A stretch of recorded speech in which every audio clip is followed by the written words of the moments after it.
Rouge Cycling Podcast. The recap of the Stage 5 time trial in Cannes. Apparently, it's not cayenne pepper, which is how I've been pronouncing it the last, Wait, there's a Cannes where the film festival is? Yeah. And Cayenne is also Cannes? They're laughing at us. Yeah, I think definitely it's not cayenne pepper the way I've been saying it. But anyway, there was some pepper in the step of some of these GC riders today in the 33-kilometer pancake flat TT. We haven't actually had a TT like this for a long time in the Tour de France. This long, this flat, this exposed. A lot of exposed sections. There was a crosswind on certain parts. 3 intermediate time checks at 8, 16.5, and 24.5 Ks. Not that technical, except as we come back into town, it's a bit downhill and there's some downhill corners.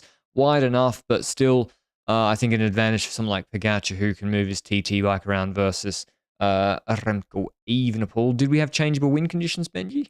I feel like we did. When it comes to the predictions, I wasn't too sure, but when the race started, we saw weather conditions that seemingly evolved over time, because we could see that earlier starters in the first half seemingly had some kind of advantage on the late starters in the Stam trial, and in the second half, which it's kind of a loop-de-loop, right? The parkour, where it goes out of town, then in town. North and then it's back, yeah. So the wind conditions favor other riders depending on which place of the parkour you are in, I would then argue.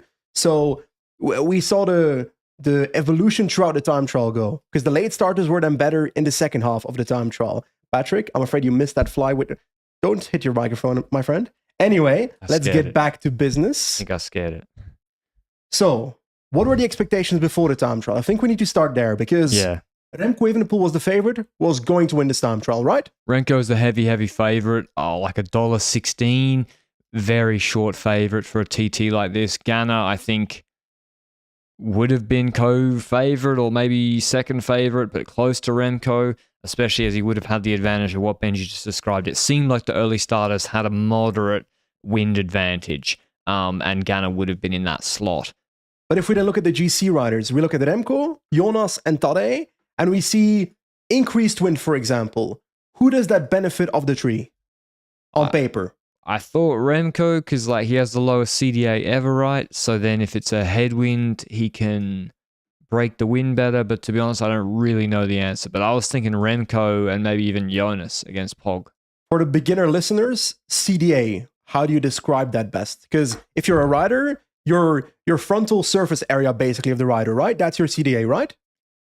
Yeah, CDA is like the hole you're punching in the wind. It's the coefficient of, I'll read it out from an AI overview, so it'll be painful. Wrong. It's the coefficient of aerodynamic drag, a measure of how aerodynamic a cyclist is. It quantifies the resistance of a cyclist due to air. A lower CDA means you're more aerodynamic and can go faster for the same output. So that explains why on the flat, so Pogacar, right, can do more watts than Remco. But on the flat TT, Remco can beat him because he has a lower CDA. Okay, so you've got a lower CDA than I do. Probably. Most likely. We haven't seen you on a TT bike setup. I'm guessing less flexible than you are, so... my hamstrings are no good. Anyway, just to bring that example out. But expectations were Remco wins the Stam trial. Yeah. But then Jonas and Tadej, I'll be honest, I had Tadej slightly above of Vingegaard, but then the Dauphiné time trial is in the back of your head. I was kind of like, okay, I'll try not to count that, because it felt like an exception, that time trial, throughout the last 4 years of his Tour de France time trials, Tadej Pogacar.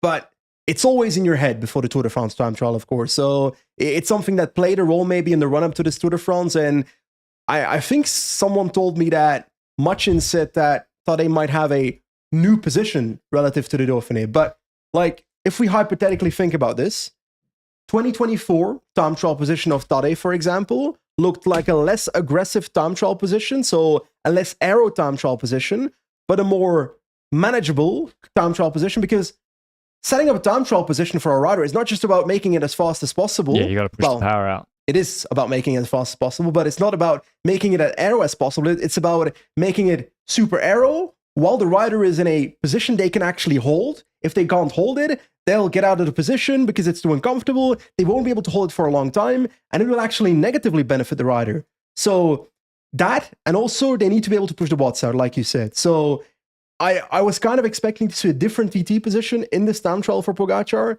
than at the Dauphiné. I'll be honest, while watching the time trial today, I'm not 100% sure about the TT positions yet. I need to look at side by side, but did you feel like you saw a different position from Pogacar? To be honest, I couldn't really tell the difference. What I did see the big difference was more cooling before the stage, and also he looked way more relaxed than the Dauphiné TT. He seemed much, much more relaxed. He wasn't like hyperventilating, breathing at the start. Before they rolled off, he just seemed way more relaxed, and he just looked faster, bigger gear, turning it over. And so we had the early starters. We had Luke Plapp. He kind of baited everyone with his T1. He's the fastest at T1, even at the end of this TT. Fastest still at T2, but he blew up. I think Plapp basically set a pacing plan to win, which is the right thing to do. Maybe went out a bit too hard even for that, and then couldn't hold it, but still good on him for trying. And then Affini and Armirel were very, very close. They were, well, Affini was in the hot seat for a fair few hours. They went early. Armirel was only 2 or 3 seconds behind him. It's all about the GC guys. And we see, where's Remco Evenepoel going to be at T1? Normally at T1, Remco's pretty much leading, unless Pippo Ganna's there or Joshua Tarling's there. And he was second at T1, but it was to that Plapp time that I mentioned. Yep. So ahead of the winner, not the winner, ahead of the person who was in their hot seat at that time, Affini, he'd already taken 5 seconds. And then it switched back. T1 to T2, Remco lost 9 seconds to Affini.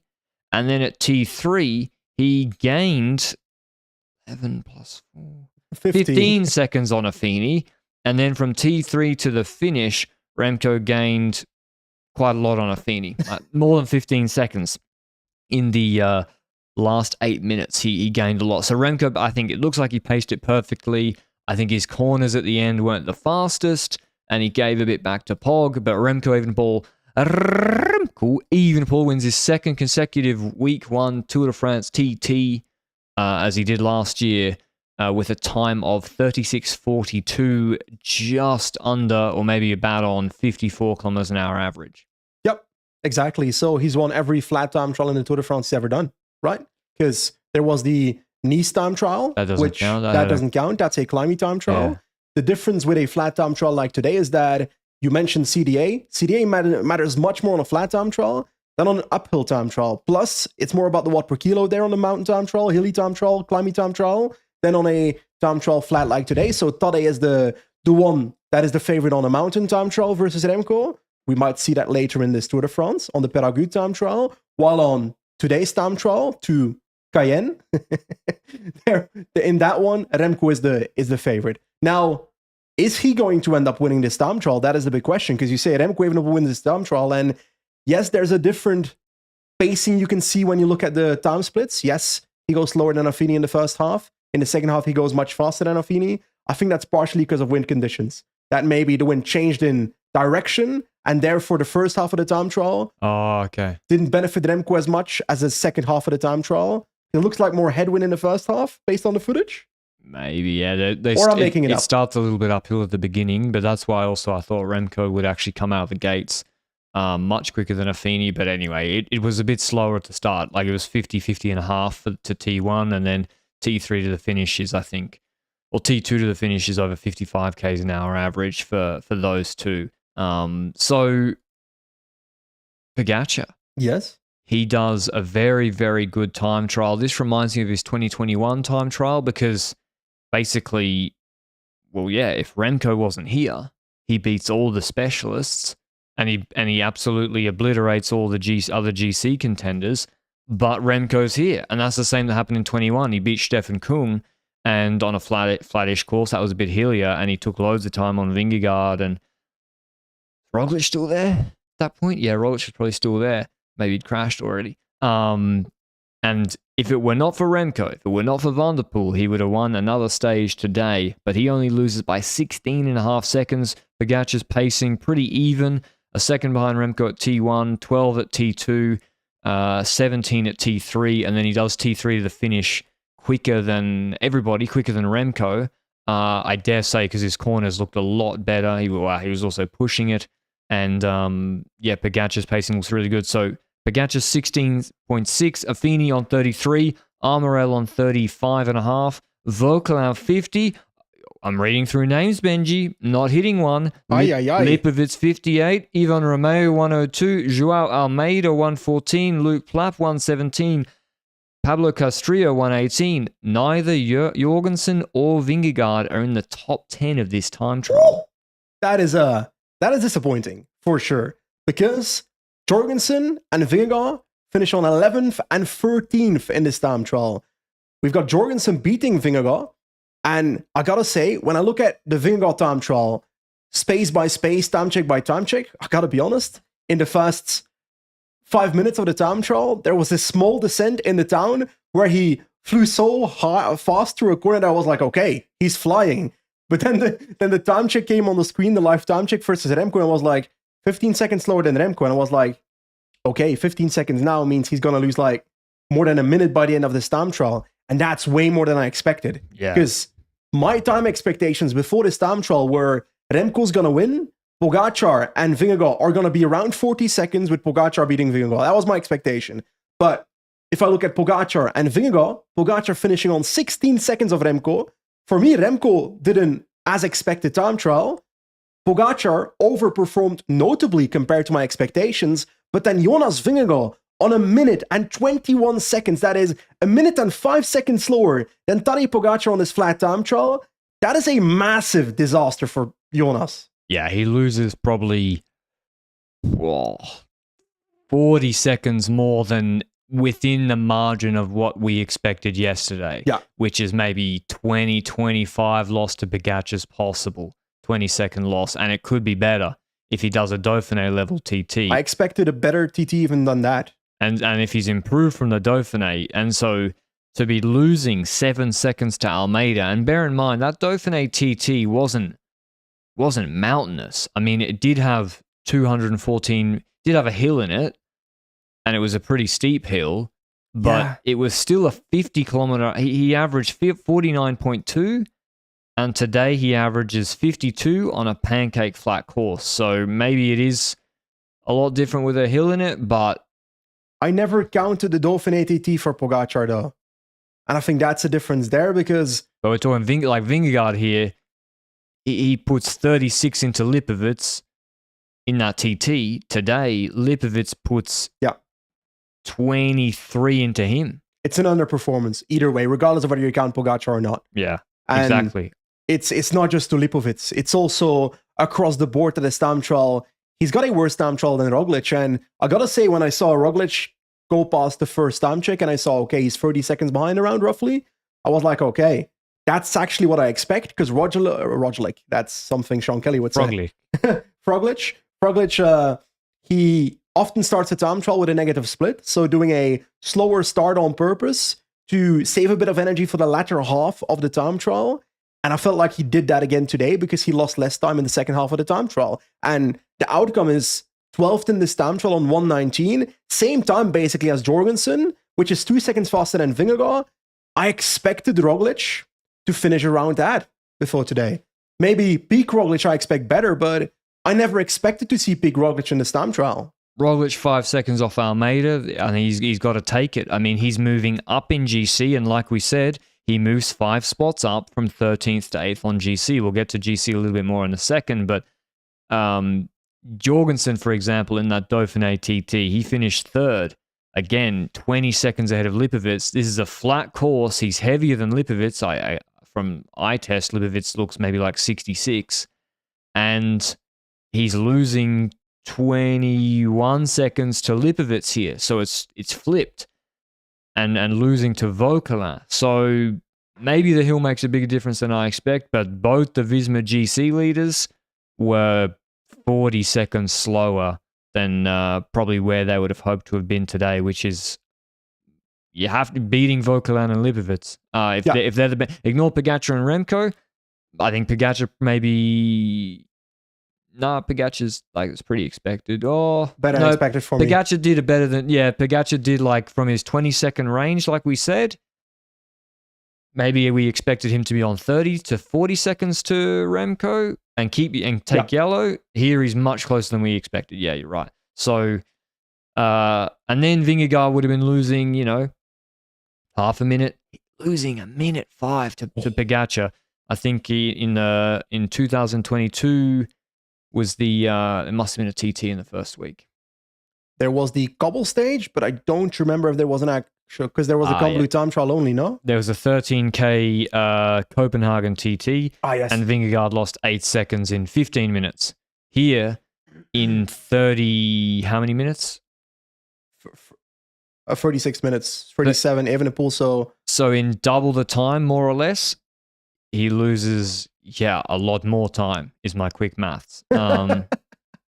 So I'd say, the winners of the day, Remco, Pogačar, Vauquelin. We got to talk about him. White jersey. White jersey, but also just such a good time trial. We knew he could time trial. We've seen it both at Tour de Suisse, which that's a mountain time trial, so it's harder to count that. But also, do we count a Bessèges TT? Yes, we do, kind of. It's just across the board, his time trials are a solid level, and he's got the engine, we know that, but to see him top 5 this time trial, and on top of that, stick relatively close in GC. We'll get to GC in a second, but he's basically third in GC after this time trial. That is super strong by Kevin Vauquelin. I saw the first episode of Tour de France Unchained the other day, which wasn't a good episode. I'll give that opinion as well, but the Vauquelin storyline, getting to know Vauquelin a little bit, the small amount of characteristics and personality we could see in that, I like Vauquelin off the bike as well. So there's something about him as a likable character, but I don't think he's done with this Tour de France yet. I think he's gonna suitable stages coming up still for him tomorrow and on Mur de Bretagne. But it was. I think where's he finishing? 49 to Remco. That's a good performance. I mean, if he's going to World Tour TTs without like Pogačar or Evenepoel there, he's taking crazy. Like he's still taking crazy time on other GC guys. So. They're the winners of the day. Movistar also have 2 in the top 10 just quietly in Romeo and Castrillo, but not the one they wanted. Mas, he has a bit of a shocker too. He loses 2:57. Horrible. Goal loses 3:04. That's expected. Dunbar 2:29. Only 2:02. I kind of think it could have been worse for Only. I think that's okay. Like, I know it's not good, but it could have been worse. Carlos Rodriguez, 2:15. Van der Poel, do we talk about him? Yeah, Van der Poel is on 1:44. He loses the yellow jersey. He was obviously trying. I'm looking at his time splits now, and he didn't even pacing, and he just wasn't fast enough. That's true. Now, I do think this sets up a nice, this influences GC a lot, is what I'm trying to say, this time trial. Obviously, because Jonas loses loads of time to Pogačar. Remco gains loads of time to Vingegaard, which that's an intriguing aspect. If we ever see a battle for P2 between Jonas and Remco possible, then this TT is benefit Evenepoel. But also the rest of the podium candidates like Roglic, Lipovic are now back together in GC. Anyway, I'll go through the top 10 as we speak. Tadej Pogačar is in a yellow jersey after this time trial with 42 seconds on Remco Evenepoel. Kevin Vauquelin on 59 seconds. Then Jonas Vingegaard is still in the top 5 on 4th place on 113. And his teammate Matteo Jorgensen is on 122. So they've still got the 2 cards to play with, but they're quite far from Pogačar after 5 stages, I would say, further than I expected. Mathieu van der Poel in 6th place, 128. So him and Vauquelin. We can talk about potential breakaway chances and whether they will be allowed to be in the breakaway after this segment. Then Joao Almeida on 153, which I think he had a solid time trial. I think Lipovic having such a good time trial makes Almeida's time trial look worse than it is, no? Almeida just did a good solid TT. Maybe could have gone 10, 15 seconds faster on his best day, but I think it's still a good TT for him. Then we've got 8th place Roglic, 9th place Lipovic on 230 and 231, and 232 for Schialmoza in 10th place. Only drops at the top 10 in 11th, and Mazepin 13th, and we've got quite a few riders like that in the top 20, but that's how the stakes are set at the moment. And big gaps. I mean, after stage 5, to have 230 to 10th, and then already 1 minute to 3rd, Pogačar's already got a huge gap. He does, and we're not even at the mountains yet, where Tadej Pogačar on paper has a massive advantage on everyone, even on Jonas Vingegaard. So right now, gotta say, for my personal fantasy team, fantastic result today.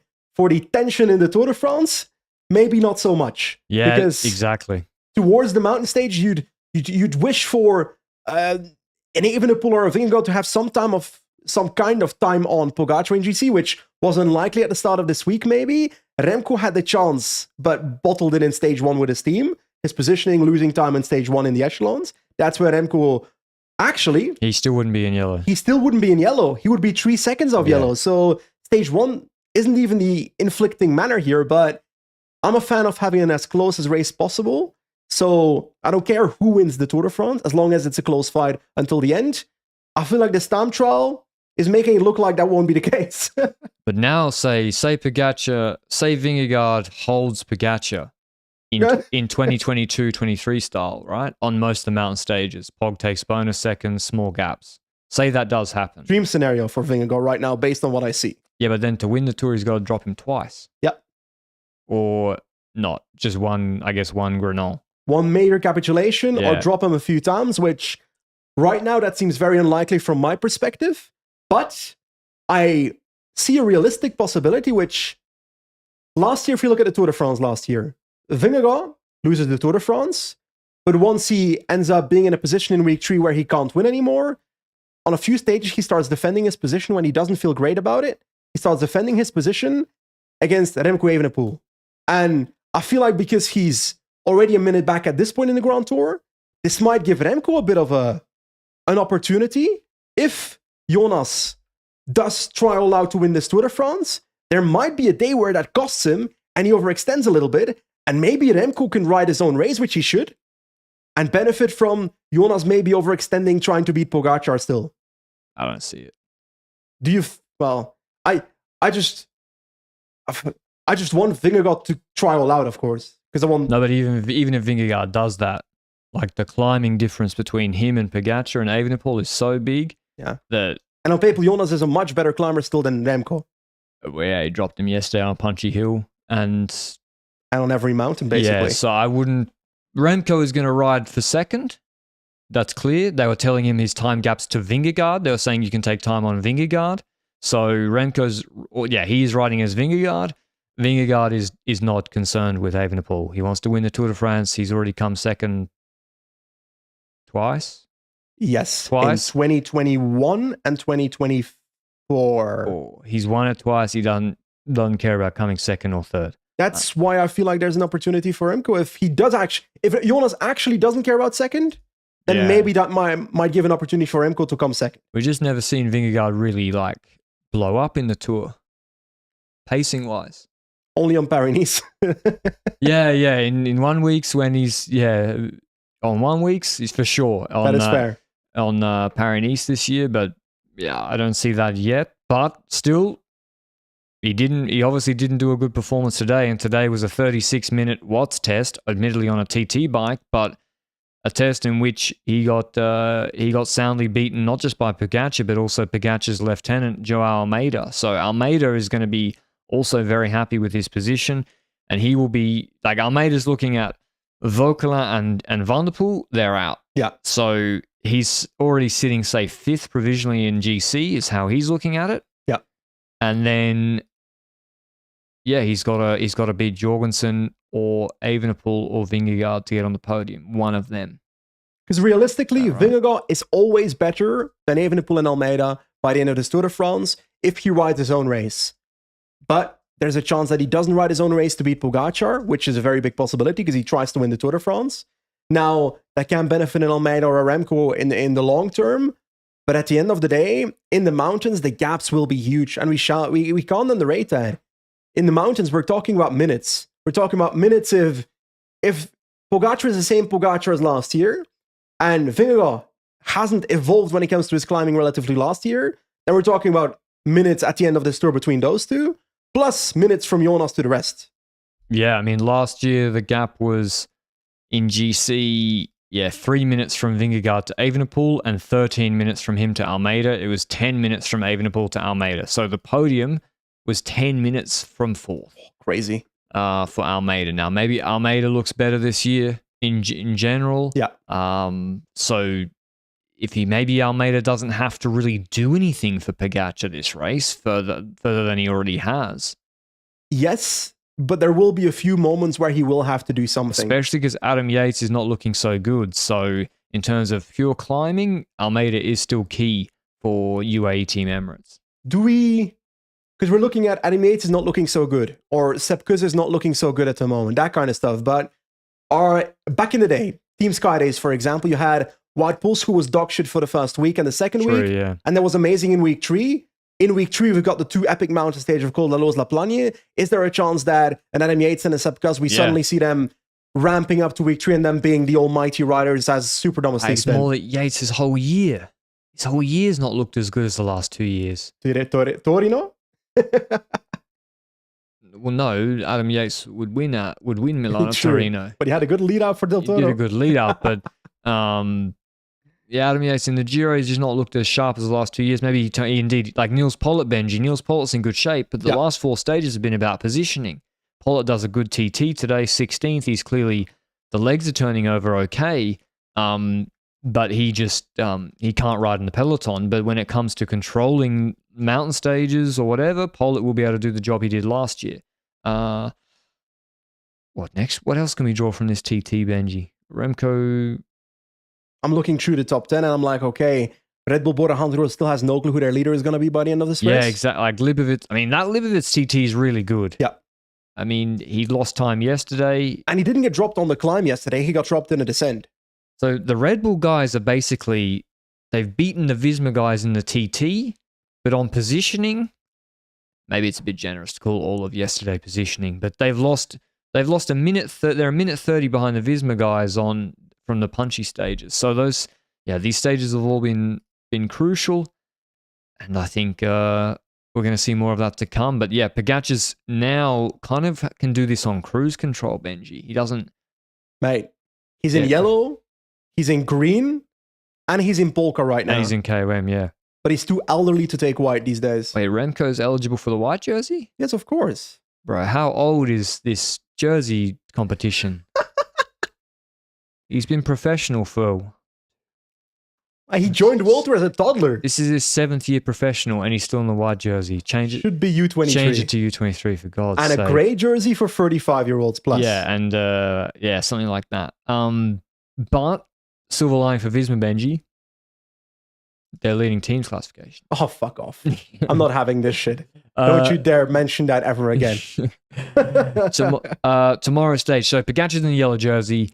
UAE have got through the hectic stages. Neither, apart from Kusa's crashed, but none of UAE's riders have crashed. They all seem healthy. A lot of them did good TTs today. Now they're going to go into control mode, I would say. Tomorrow from Bayeux to Ville-Normandie, it's 202 Ks, one of the only stages over 200 Ks in this race. It's the hilliest stage of the race so far, about 3,000 meters altitude gain with longer climbs. The intermediate sprint is at 22 Ks to go on an uphill kicker or a little hill, which Binny will probably be looking for. So I think break formation will be quite interesting tomorrow with the sprint teams getting involved. And then they do a category 3 or a couple of category 3s, 5 Ks, 4%, then 2.3 Ks, 7.5%, with some steeper pinches in there, then some more rolling hills. Then a 1,600 meter, 8.6% climb begins a hill zone with 70 Ks left, 60 Ks left. Another 2.2 K, 6% climb, and then more hills. And the actual final is they do a 750 meter, 9% pinch, short section, then 1.2 K, 7.1%, another descent, and then the final like 900 meters, like 8% or something. So a lot of punchy hills tomorrow. It's a much harder stage than stages 2 and 4. Exactly, but it is also a different kind of race because we said it already on stage 4, to be honest, that more teams should have gone in the breakaway. I think they were all maybe waiting for stage 6, which starts a bit more hilly as well, which helps with break formation. But I also think that GC-wise, there are opportunities for many riders to go in the breakaway now. And I'll first get my name picked for the stage out of the way so you don't steal it. Romain Grégoire is about to take the victory here from the breakaway is my expectation, but I think it's going to be a breakaway victory with a GC battle still behind because there's some stuff possible on the stage on the last 10 kilometers. Riders going in the breakaway tomorrow. Ben O'Connor, he's on 4 minutes on GC. Then Santiago Buitrago, 350 on GC. Van der Poel with a teammate. Van der Poel, he's going to go on the breakaway. And then does that mean, and then you got Aurelian Panther in the breakaway. Then Romeo. Tobias Hallen, Johannesson, Romeo. But I'm talking GC guys like Schelmers is on 232. He won't do it. Really? I don't expect him to do it. But Quinn Simmons or something will go instead. who cares? Like, whose responsibility is it to control Schelmers? Well, I just don't think Little Trek will think out of the box like that. Is it out of the box? If he for traditional cyclists, yes. If he goes in the peloton to the finish, he will lose time or can't win the stage or take time. I agree with you. And he's good in Liège. So yeah, I would then. And then if Schelmer's in the break, then you'd think maybe Primoz Roglic in the break, Benji. That's something he would never do. Lipovitz would be the guy if Red Bull does do that. And Red Bull should do that on stages like maybe tomorrow, but mostly on stage 10, for example. If there's a break formation stuff happening, try that shit. Even on stage 10, I wouldn't mind Remco on stage 10. If there's massive break formation happening on stage 10, on the medium mountain festival, there's like 20 riders trying to go up the road.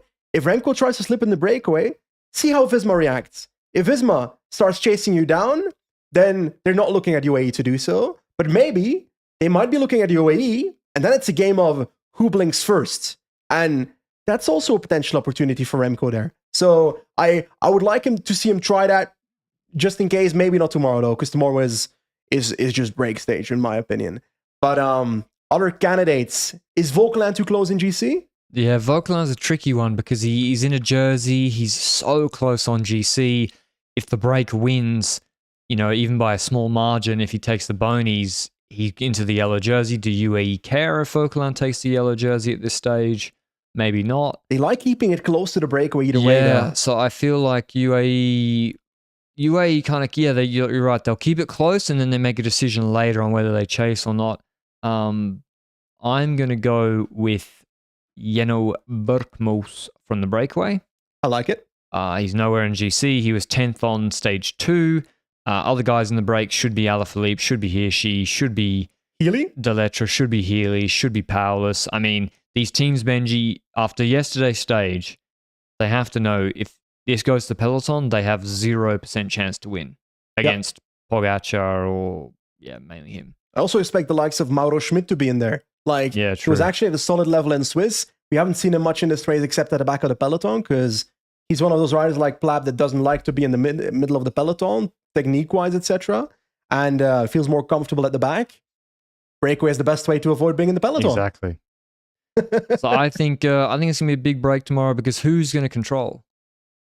I expect Alpecin to not control and send Van der Poel in the break because they will have the idea of there are going to be so many people trying to get in the breakaway that there's no point in us trying to begin with, so we might as well try to win from the breakaway. And also 3,000 meters elevation gain. We saw what happened on stage 2 or 4 even. I think they're much less, they're not confident Van der Poel's going to win from the breakaway, from the peloton. Wout?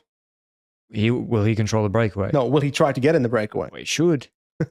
If Van der Poel's going in and it's a huge break, then you have to be going in. And he wasn't essential to the positioning of Vingegaard in the first 4 stages anyway. No. And this is such a hard stage that I think the positioning is less important than the first 2 hill stages. I think it's so much harder that it's kind of a thinned out peloton. Everyone takes their place. So I do fear for Wout in a breakaway because we've seen multiple times that if Wout goes in a breakaway, even with a teammate, that the teammate ends up offering himself up for Wout, but then Wout doesn't make the move in time and kind of is behind the facts, we say in Dutch. Achter de feiten aanlopen. I don't know how to say that in English.